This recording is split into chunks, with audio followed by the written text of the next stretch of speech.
All right, guys, the moment in time has come. Please welcome four-time Cup Series champion, Hall of Famer Jeff Thank Gordon. you, thank you. Honored to be on the show. Man, How's it welcome. been this I don't know how it's taken this long. I know every time I see it, you're actually one of the ones that reaches out like, "Hey, man, listen to I hear you on Sirius XM, love what you guys are doing." So I'm like, "Hey, let's go." So I fired you off a text before Daytona, and I appreciate you lining it Yes, up because sir. you're a very busy man.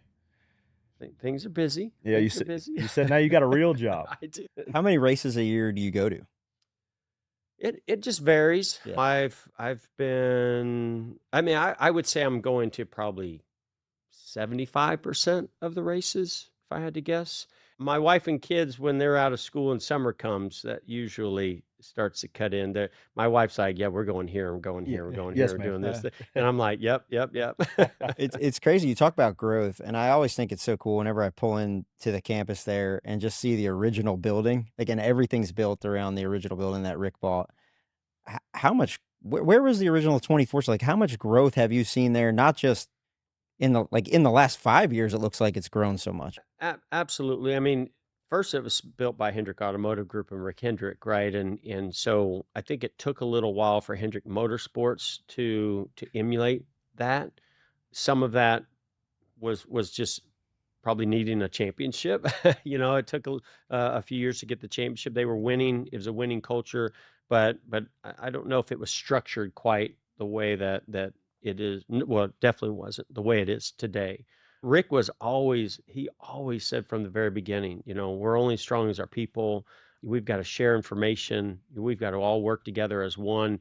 But you can say that and you can push for that, but you know, we were so siloed for many, many years. And you asked, where was the 24 shop? 24 shop, I remember when I first got there, right? It was a two-car team, Ricky Rudd and Ken Schrader, and they were in two totally different buildings.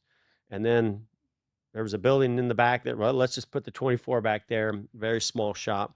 And then we grew and went to another shop, and we were still in three different facilities. It wasn't until the 48 team came where we said, okay, we're looking at what some other teams were doing at that time, and Rick agreed. Let's bring on a fourth team, and let's put the 24 and the 48 in one building. And then of course we saw what that success was like, and then we built another building to put the 5 and 25 in, but it was still a separate building. So now all four cars, all four teams, crew chiefs, engineering group, everybody, they're boom, all in one I place. think looking from the outside in, I mean, in my opinion, Jimmy Johnson hung the moon, right? In terms of a race car driver. For me, he was massive mentor for me, always helped me try to get the next deal, helped me get perspective on the sport. But being like an intimate teammate of when that guy comes in and you see him doing with what race cars, the same ones you have, what way did Jimmy Johnson push you to be better?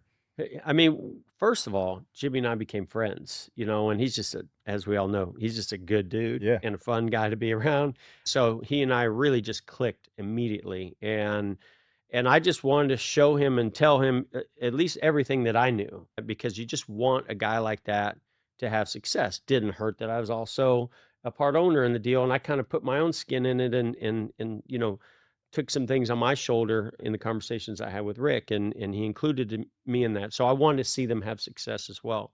Then when you saw Chad and Jimmy and that whole team just elevate the whole organization, the whole sport, and Jimmy just, and Chad, they just outwork people. Mm. They like Jimmy came into it pretty humble, hadn't had a ton of success, Mhm. but he was very consistent and very fast. And when you put him in Hendrick equipment, then all the ingredients were there to have success. And so the way it changed me was I think earlier in my career, I was like Jimmy. I was just a sponge and just all in, whatever it took. And then you have some success and you're like, yeah, I got this. I'm good. Yeah. Right. And I think I had to reevaluate and go, no, I've got to look at data more. I've got to Work work out a out little harder. more. I've got to bond with the team more. And it made me a better race car driver, which I'm thankful for. I'm a little bit bummed I never got a championship under the chase format. knowing that we won a lot of races and competed for a championship my final year kind of made up for that. But otherwise, yeah, I think Jimmy did that for all of us at Hendrick, but everybody in the sport.